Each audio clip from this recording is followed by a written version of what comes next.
Good evening if it's night and good morning if it's morning. Welcome to the Sunday Roast, where we go over Super Rugby. The quarterfinals were this weekend, and my God, they were a hisser. Semi-finals next week. That's what happens normally tonight on the Sunday Roast, or this morning on the Sunday Roast, depending on what time you are watching this. The Sunday Roast, I'm going to say it for the third time, is right now.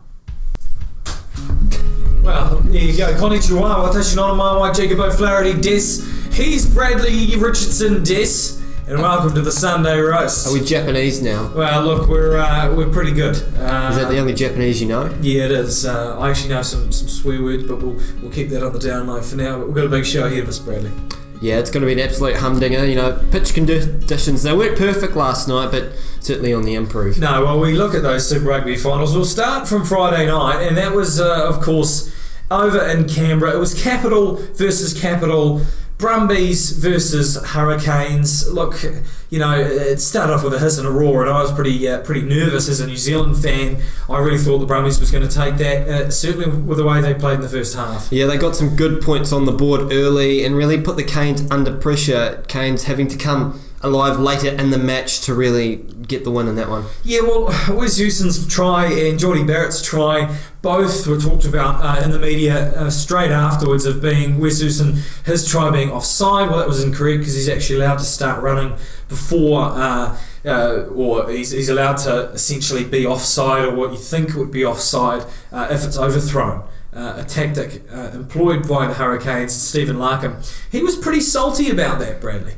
Australian coaches get salty over everything, don't they? Yeah, that's true. And then Australian commentators got a bit angry with, I'll say salty, not angry, but salty about the planned move of Geordie Barrett's trying to throw a ball into Big Bam's head, Big Ben May. I don't know if that was a planned move, to be honest. I wouldn't, as a halfback, want to throw a ball into a prop's head.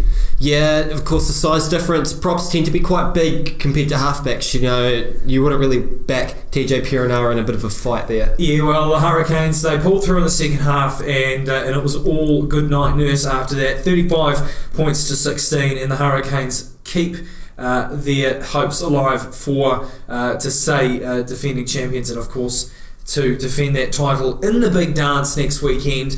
But then we move on to the Crusaders and Highlanders. Both regions, both major cities there were actually a state of emergency was declared due to the weather. So we were actually a little bit nervous whether the game would actually go ahead. Yeah, well, the Highlanders, they arrived at 11 a.m. Well, they left Dunedin at 11 a.m. that morning, so, you know, kind of struggling to get there on time. Maybe that was the reason they didn't score any points that match. Crusaders, of course, being located in Christchurch, so I don't think they had any problems getting to the ground. That's true. Look, we pondered about the idea of the Highlanders getting there late and using the warm-up from the airport to the ground. Yeah, so they get out of the plane, they chuck some trainers on or something, and they run in the tunnel and run straight out. To through the tunnel and then boom, right onto the field. Yeah. No points scored in the second half, but of course 17-0 was the score with two great tries, two front row tries. The first one came to, of course, Joe Moody, and then the number 2, Cody Taylor, after that. You'd be happy as a front rower to see some fellow positioners, if you can say that, get a few good meat pies after a good pick and go. Yeah, front rowers get a lot of meat pies, not on the field though, so it's good when you finally see them getting them on the field in the game that they play. Yeah, amen, sis. The Crusaders 17, the Highlanders 0, then the Lions versus the Sharks. Well, the Sharks played out of their skin, very, very unlucky, but it came down to Ruan Conbrick's 55-metre kick with 2 minutes to go that managed to, well, get them to have a home semi-final like they did last year. Yeah, well, that game took place at about 1 a.m, so I didn't actually watch it, so I turned on the replay in the morning. About 70 minutes gone and the Sharks had won, so I actually had to Google it whether the Lions actually had won that game, because, you know, it could have gone either way from that replay. Lionel Mapoi's try to edge them ahead, and then of course it came down to 20 points to 22, 20 points to 21, 2 minutes to go. Crombrick over the posts, and what a kick, what a moment for him to put his team into the semi-finals. Yeah, Lions, they really made it more difficult than what they should have. Of course, being one of the best teams of Super Rugby outside of New Zealand, In fact, finishing first, a bit controversial, but they really needed to play better. Well, they need to play better next weekend. And in staying with the same country, it was Stormers versus Chiefs. Our men, the Chiefs. Hashtag Chiefs Mana. Well, the Chiefs Mana was up in force at the Stormers' home ground because it's a win for the Chiefs, and they come back and play the Crusaders next weekend. Bit of a boring game, but Sean Stevenson scored the try, put them ahead, and 17 points to 11. You'll be happy with that. Yeah, it's been a bit of a theme going through these games of not very entertaining ones to watch. Been close, but not many tries scored, not too much expansive rugby coming off for the teams. Same thing happened with the Chiefs. They only scored one try, I believe. Yeah, well, look, I mean, so next weekend we've got a history of a weekend when it comes to Super Rugby. On Saturday night, the Chiefs will travel to Christchurch. Hopefully they get there. It's going to be a hellhole of a field, AMI Stadium, and it's going to be a belter of a game. Do they have like a B field they can play on? Chuck up a temporary stand? Yeah, maybe AMI Stadium number 2. Maybe at the back. Make a return to Lancaster? Yeah, I mean, look, I mean, it might not be safe, but geez, you get a good game and it'll be historic. Definitely. And of course, then after that, in our early hours of the morning, 1 o'clock, I'll be up for that one. I probably won't go to sleep. I'll be that excited for the Canes to play the Lions at Ellis Park. Are you actually going to stay up? Probably, definitely. Is it a Saturday night? Yeah, so it's nighttime or morning? Well, I don't know what you'd say because it's sort of a bit of both. Will it be like a 5 a.m. or a 1 a.m.? No, it's 1 a.m. 1 a.m. I think that's early morning. Yeah, morning, but it is still night, isn't it? Not Sunday morning. Yeah, it's night time, but it's coming into morning. Yeah, I agree. Yeah, I agree. We'll move on to Wimbledon because that's a big talking point of the week too. Rog Fed, mate, look, he's unstoppable, Bradley. Yeah, his 8th Wimbledon title, went through the whole thing without dropping a set, didn't lose many games either. No one thought he could have actually done it again, but he did, and it's kind of a miracle when you think about it. Look, you think of great athletes at their code, at their game, Richie McCaw in rugby, let's be honest, Roger Federer, he has to be number 1 of all time. He will go down as a majorly historic man in the sport of tennis. Yeah, there's been a few years now where he hasn't actually won any majors, but he's come through. He's won 3 this year after winning hardly any. So, he's really... Some people thought he'd gone off his game and that was really going to be downhill from there, but he's picked it up again this year, whether that's because the competition's sort of gone downwards. Because it's only about 3 or 4 male tennis players that really compete for those big majors. Yeah, look, I mean, Bradley and I have a bit of a rivalry. We even have a medal that goes between us. We have a tennis match every year, or a couple, that builds up to the finale, and played at St Joseph's Primary School in Morrinsville, and it gets heated on the tennis court there. I've blown quite a few of those games. I'm quite angry at the end. Somehow Jake pulls out the wins. It normally ends up 1 set all. Yeah. So we're too kind of unfit and tired to go to a third set. So we kind of say, well, whoever's won the most games, whoever's had a better set or whatever, that's who wins. So a little bit unfair, but look, I mean, I think it's probably feasible for 2 guys like us. Yeah, I think when we actually play the proper game, when we get the trophy made, because that's in the plans, we'll play 3 sets, or maybe video it, get someone to umpire, and a crowd just to move their heads back and forth the whole time. It's not a tennis match unless you've got that. No, I agree, and certainly some old people with some sun visors as well. Yeah, ones out the tops or caps as well? Yeah, definitely. Is there a dress code like Wimbledon? I think so. I mean, St Joseph's Primary School in Morrinsville probably has as big a prestige as Wimbledon. Yeah. Wimbledon. Sorry. I know that. I can read, but we moved to the Le Tour de France, or whatever the hell it is. I can speak Japanese, but I cannot speak French, so I won't say that again. The Tour de France. Well, Bradley Richardson, I cycled 15 kilometres in 30 minutes on level 15 on a bike this morning, and I am rooted. So these guys, I've got a lot of respect for them. Yeah, 3,500 kilometres they cycle in the Tour de France. I've no idea how they do it. That's like the length of New Zealand. Why can't they just make the Tour de France biking from Cape Reinga to the Bluff? That would be the Tour de New Zealand, though, wouldn't it? There's a tour of Southland, I think. But no one really watches that. No, I don't. Well, is it even? I don't think Sky even cover it. No, I don't think they would. Tim Shadbolt he'd be over the moon with that, though. Do you think he competes in it? Oh, probably. The man. I mean, he does ride a scooter, doesn't he? So that's just around the blocks, though. Yeah, true. That's he's not really of an endurance athlete. He'd probably be the one that, as well as the performance enhancing drugs, puts a motor in his bike as well. Yeah, that's probably true. And people wonder why he's got an exhaust on his bike. If you don't know who Tim Shadbolt is, the mayor of Invercargill. I'll chuck a photo up on the thing if I can find one legally. Oh, look, give it a Google because he is a sensational man. I think cycling around the world is not probably given enough. Enough juice as much as big sports or bigger sports I should say, like rugby in my mind certainly, but football and cricket as well. It's not really given the hype, and it's sad to see that. Yeah, you look at the crowds of the two at the front, they really get into it. They're like, the road's here, the crowd's literally on them. I think I've seen them push over cyclists a couple of times. Yeah, I I watched a documentary on Anthony Weiner the other day running for mayor, and our US fans know who he is.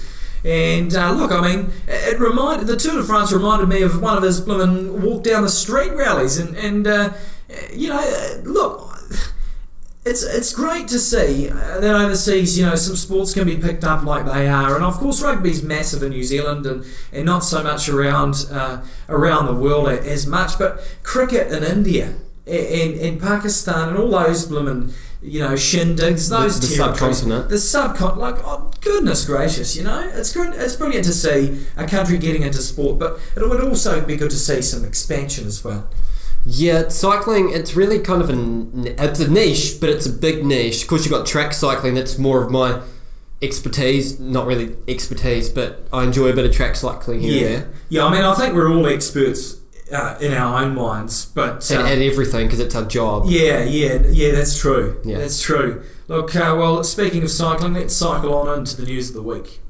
Yeah, well, it's news of the week time. Got two items on the list today. We'll start with Shane McMahon, son of billionaire Vince McMahon, who owns the WWE. He was flying in a helicopter over New York where something went wrong with it. Not quite sure why. Maybe a propeller broke in half. I'm not sure, but they had to have emergency landing in the coast of New York. It was pretty funny though, because on the news afterwards, they had no idea who he was, and right at the end, the reporter asked, and it's like, oh shit, you're a famous person. Yeah, I was just having a bit of a stare down with the viewers. It made me a little bit uncomfortable, but none more so uncomfortable than a bit of a whoopsie-doozy in a helicopter. Shane McMahon, he survived jumping off a steel cage onto the big bad Undertaker. I've got a list of the things he's done. Oh, okay. I was getting to that. You stole me thunder. Well, I apologise for that, but if he can survive jumping off a damn cage, surely a helicopter crashes or whatever, I think it's probably one of his lesser stories. Yeah, well, he jumped off Hell in a Cell like Mick Foley. He jumped off the big screen that WWE have too. He also got Kurt Angle to throw him at a piece of glass. That glass didn't break the first time, so he did it again. Didn't break a second time, so they had to do it 3 times before he actually got through. Yeah, I think the man's kind of... I think it's fair to say he's probably got something mentally wrong with him if he likes doing this stuff, or he wants to put himself through this stuff. He's got money from it though. Yeah, that's true. It's a motivating factor. That's true. Yeah. Yeah, I know money talks, and of course when his father's a billionaire, jeez. Hey, talking about Vince McMahon though, probably my favourite wrestling moment ever was Donald Trump v. Vince McMahon. That was an amazing storyline. Oh, of course you got the hair. Bobby Lashley versus Umaga. Winner of that match got to shave the hair of the billionaire that they were not representing, so the opposite, the competition. Of course, Donald Trump, Bobby Lashley winning that match. You don't really see Donald Trump getting his hair shaved off on national television. Well, I think obviously WWE, it's scripted. I think everyone knows that Donald Trump was not going to shave his head for that. He wouldn't shave his head for anything. You'd probably think Vince McMahon was probably going to do that. Yeah, all along. Of course, getting brought up recently with that meme shared by Donald Trump with the CNN. With the clothesline on Twitter, that was sensational. I thought that was a bit of a laugh. I actually had a bit of a chuckle. Yeah, I had a bit of a chuckle. A giggle or a chuckle? Probably a bit of both, actually. I think chuckle's here and giggle's more. Started with a giggle, and then went to a chuckle, and then went back to a giggle. And did you show anyone it? In my giggle? No, the GIF. Oh yeah, no, I didn't. No, oh no, so no. You didn't make anyone chuckle either. No. I'm pretty selfish when it comes to that. But I think in keeping with that same Donald Trump theme, it's a bit of well, there's always news about Donald Trump. We've got some right now, don't we, Bradley? He always finds some way to impress and to make you laugh. Of course, the other week in America, it was Made in America week, where they were celebrating 50 different things made in each American state. Donald Trump, part of that, I think he wore something from each of those states. One of them was a cowboy hat. Not sure where it was made, but shit, it was the funniest thing you'll ever see. I think someone is with the words lost me. And I think it's quite hard to describe him at times, but someone like Donald Trump, rather I should show some respect, President Trump, it's hard to see him do that sort of thing. He just doesn't have the facial structure. It's hard to imagine it. Some people don't suit them, he doesn't. Look, Ronald Reagan can don a cowboy hat. That's good. Like, he rides horses. It's okay. Well, he doesn't anymore. He's dead. But he used to, and that's it what was matters. Fine. Exactly. He used to. He had a good time. Look, Donald Trump. I mean, he always brings us something, doesn't he? Yeah. Well, with that, he also pretended to drive a fire truck. Like, he was absolutely chuffed to be sitting in the front seat, like you are as a kid.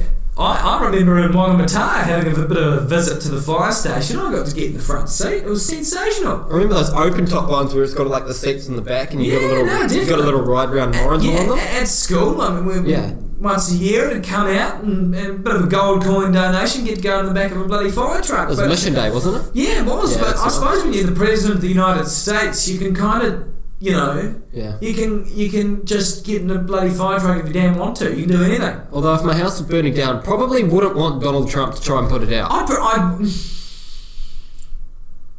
That's a good point. Yeah. That's a really good point. Yeah. It's a really good point because I think I think the only thing he's putting out is the hopes of the United States at the moment, isn't it? The United States is a giant candle. It's like all the wax going down and like just flickering a little bit. Yeah, well, flickering is the news of the week as well. That concludes it.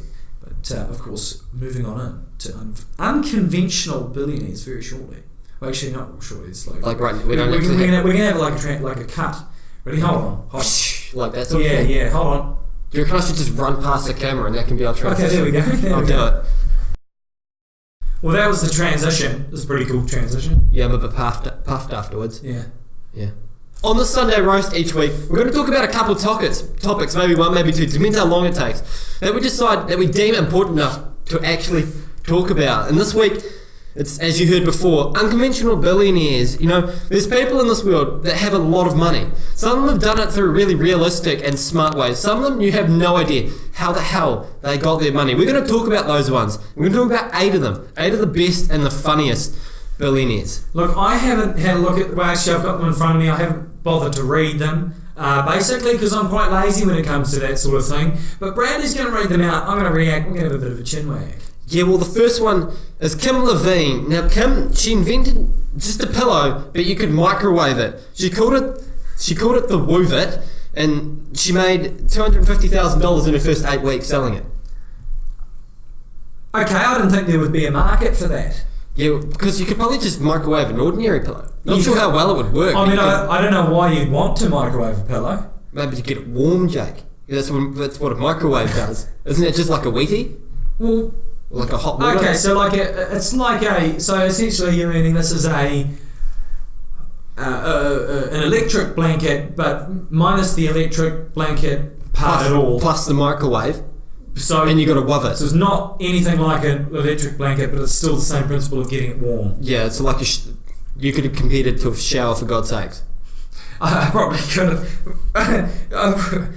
Bloody hell. There are some crazy ass people in the world. Alex 2, number 2 on the list. He had one web page on the internet, divided it up into spaces, sold it to advertisers, and he's made millions of dollars from it. Look, I mean, I think I can bring up a good point here. Now, my great uncle, he's dead now, and it's the second time I've mentioned a dead person do you fancy them in the show. And I don't fancy a career in the funeral industry anymore. I did when I was 3, but that's another story. Look, my great uncle invented the leg rope on a surfboard in Raglan, New Zealand, before anyone else was stolen from him. How bad's that? I could have been living it up. I could have been bludgeoning off my family. But these are some crazy ass ways that some people have gotten some big cash.